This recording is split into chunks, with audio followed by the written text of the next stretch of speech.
Assalamualaikum warahmatullahi wabarakatuh. Perkenalkan, nama saya Hairika Mahrani dengan NIM 12010324569. Saya dari jurusan Manajemen Pendidikan Islam. Di sini saya akan menjelaskan tentang penggunaan diksi atau pilihan kata. Yang pertama, memahami pengertian diksi. Diksi atau pilihan kata adalah hasil dari upaya memilih kata yang tepat untuk dipakai dalam suatu tuturan tata bahasa. Diksi bukan sekedar memilih yang tepat, tetapi untuk menentukan kata yang mana yang cocok digunakan dalam kalimat yang maknanya tidak bertentangan dengan nilai yang diakui masyarakat. Diksi pemilihan kata yang tepat untuk menyampaikan maksud yang diinginkan. Dengan begitu, lawan bicara lebih mudah memahami apa yang kamu sampaikan. Diksi sangat berguna dalam penulisan karya seperti puisi, novel, laporan, dan lain-lain.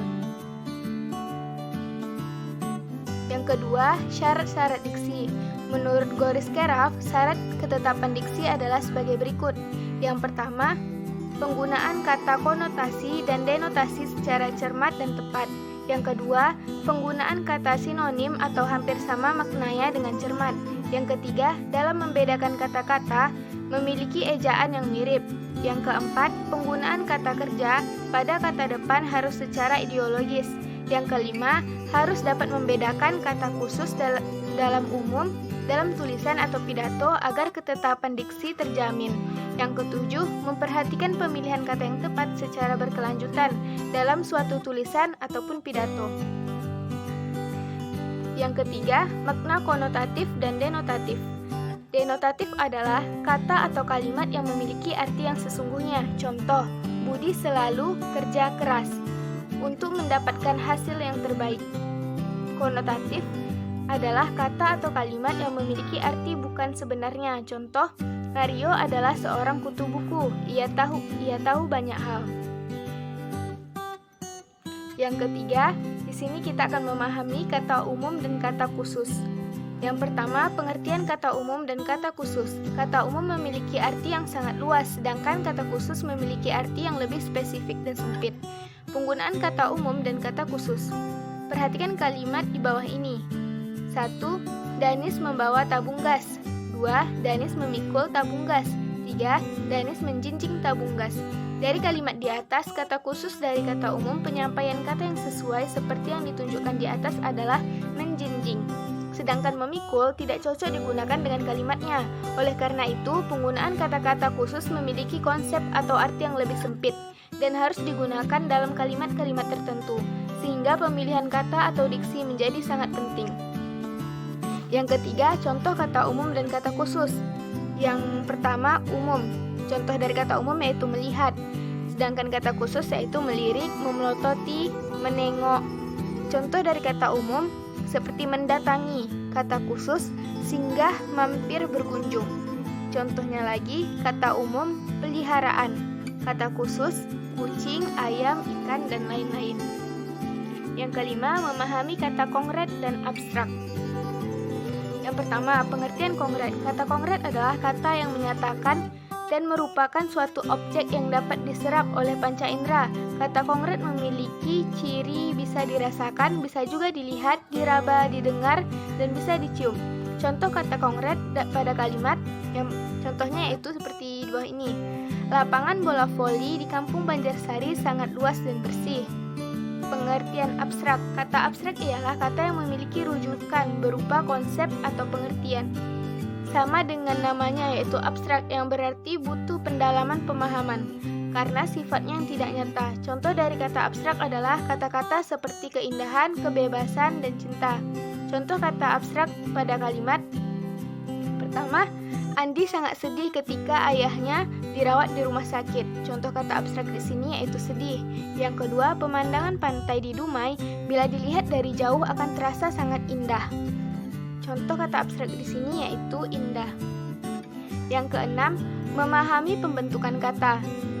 Pembentukan kata berdasarkan proses morfologis sebagai berikut. Yang pertama, afiksasi ialah proses dari pembentukan kata dengan menambahkan imbuhan. Contoh, ke ditambah panas ditambah an, jadi kepanasan. Reduplikasi atau proses pengulangan adalah proses dari pembentukan kata dengan mengulang satuan bahasa baik secara keseluruhan maupun sebagian. Contoh, berjalan menjadi berjalan-jalan.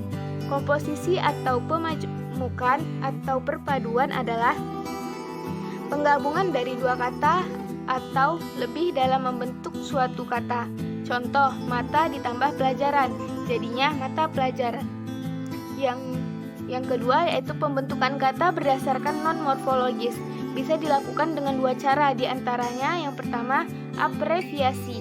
Abreviasi disebut juga dengan pendekatan. Contoh, DPR atau Dewan Rakyat Daerah, DI, Daerah Istimewa, KKN atau Kuliah Kerja Nyata. Senda tari yaitu dibentuk dari frasa seni, drama, dan kata tari. Selanjutnya, perubahan bentuk kata. Perubahan bentuk kata ialah beberapa kejadian yang menyangkut dalam bentukan kata atau juga kalimat dengan semua macam proses-proses pembentukannya. Contoh, proses perubahan dari asal kata samanantara menjadi sementara. Yang ketujuh, kesalahan pembentukan kata dan pemilihan kata. Yang pertama, gagalnya awalan me. Masih banyak penulis yang gagal dalam awalan me, sehingga kalimat terdengar sumbang dan tidak indah. Contoh, Australia luncurkan helikopter di Hawaii. Ini merupakan kata yang salah, dan kata yang benarnya itu Australia meluncurkan helikopter di Hawaii. Yang kedua, gagalnya awalan ber. Banyak penulis yang kurang tepat dalam menggunakan awalan ber. Jadinya tulisan terkesan bertele-tele dan pemborosan huruf. Harusnya awalan ber diusahakan eksplisit. Contoh, sampai jumpa lagi. Ini merupakan kata yang salah, dan kata yang benarnya itu sampai berjumpa lagi. Yang ketiga, peluluhan bunyi si. Kata dasar yang dimulai dari huruf si kerap menjadi luluh apabila ditambah awalan me. Contoh, Andi sedang menyuci. Ini merupakan kata yang salah. Jadi kata yang benarnya itu Andi sedang mencuci. Selanjutnya, yang keempat, kata dasar penyengawang. Hal ini sering terjadi disebabkan karena tercampurnya bahasa lisan atau sehari-hari ke dalam tulisan. Nampak, mandang, nyopet, dan lainnya. Dalam bahasa Indonesia kita harus menulis tampak, memandang, mencopet. Yang kelima, huruf bunyi SPKT tidak luluh. Contoh, semua orang harus mentaati hukum. Ini merupakan kata yang salah, dan kata yang benarnya yaitu semua orang harus menaati hukum. Yang keenam, awalan ke yang keliru digunakan.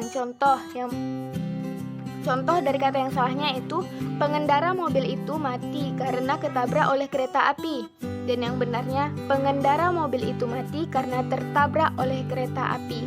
Yang ketujuh, penggunaan akhiran IR. Contoh, kata yang salahnya itu aku siap mengkoordinir acara sekarang. Ini merupakan kata yang salah. Dan kata yang benarnya itu aku siap mengkoordinasi acara sekarang.